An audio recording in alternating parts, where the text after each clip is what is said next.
So I'm here today with my new friend Brock Picken. Brock is part of the two-part site called fit42.tv.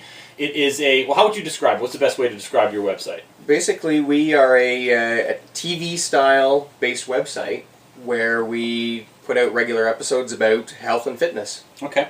And it's a really great site. I encourage you to visit it. It's www.fit4two.tv, not fit42, fit42.tv. And they've got a great blog on there. They do a lot of cool recipes, and they talk about healthy lifestyle. It's a really cool website. The reason why I wanted Brock to come on here is because he's one of the few people that lives within, say, sort of a 50-mile radius of me that's doing what we do, which is online video blogging. And I know your site is what, 8 weeks old, you said? Or not even, actually. Not even 8 weeks old. 7 weeks, yeah. Really slick for an 8-week-old website. But I wanted to just kind of get a feel for what you've been up to. Maybe you can share with me why you started the website. Start there. Why did you start your website? Sure. Well, for Marta and myself, what we show online it's our lifestyle. We're very passionate about living healthy, about being active, about cooking healthy food together, and it's something that it's brought us together as a couple, and we enjoy that together. So to share our passion with people is really our main initiative. Very cool. And the way that your website is designed right now, you know, I'm a business guy, so I always look for the money. I don't see a monetization strategy right now, so maybe you could share with us what your plans are long-term for the business. Sure. Right now, our major focus is to produce content and to build a community. Okay. Like I said, it's you know, we share our passion with people, and our big passion is being healthy through physical activity and cooking.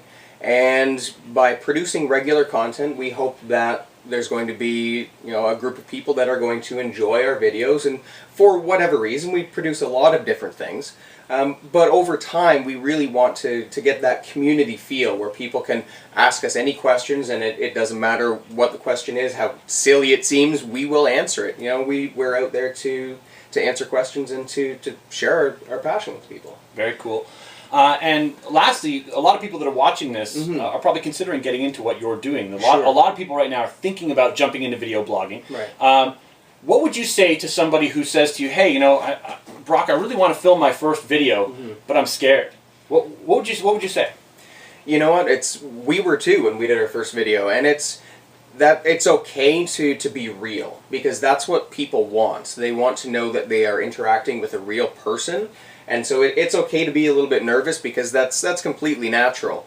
Over time, you will become more comfortable, and you'll settle down and feel a bit more natural. One of the things I always say to people is, don't be afraid to suck. Day one. Sure. Because if you think about somewhere to go. Yeah. If you compare what you do to a musician, right? A musician that puts out a hit today, 10 years from now has to go out on stage and play that same crappy song that they hate playing for their audience, because their audience is begging for it, right? Whereas us as video bloggers, we can film that one crappy video and let it get buried in the archives. Sure. So we're actually at a much better position to be able to suck and get better at what we do. So I think that's a really good piece of advice. Don't be afraid to, you know, to be, you know, maybe not as good on your first video as you will be on your 50th video. And if I could give any other advice, it would just be to make yourself as accessible as possible. Really, just to allow people to communicate with you through various different forums, and you know, you'll build traffic. One last question is, how do you get traffic to your website? That's I guess I already said that. It's about being accessible, but on many different forums. We have photos out on Flickr. Our dogs, Buff and Henry, have a Twitter account, and they have their own antics, and so people can reach us through many different forums. And we're going to be doing regular live shows, which is another way that people are really enjoying communicating with us through ustream.tv. Okay, so you're leveraging social media, you're leveraging user-generated content sites to feed traffic back to your site with your content. That's fantastic. Exactly. Thank you so much, Brock. It was great to talk to you. Thanks, Brad. I appreciate it.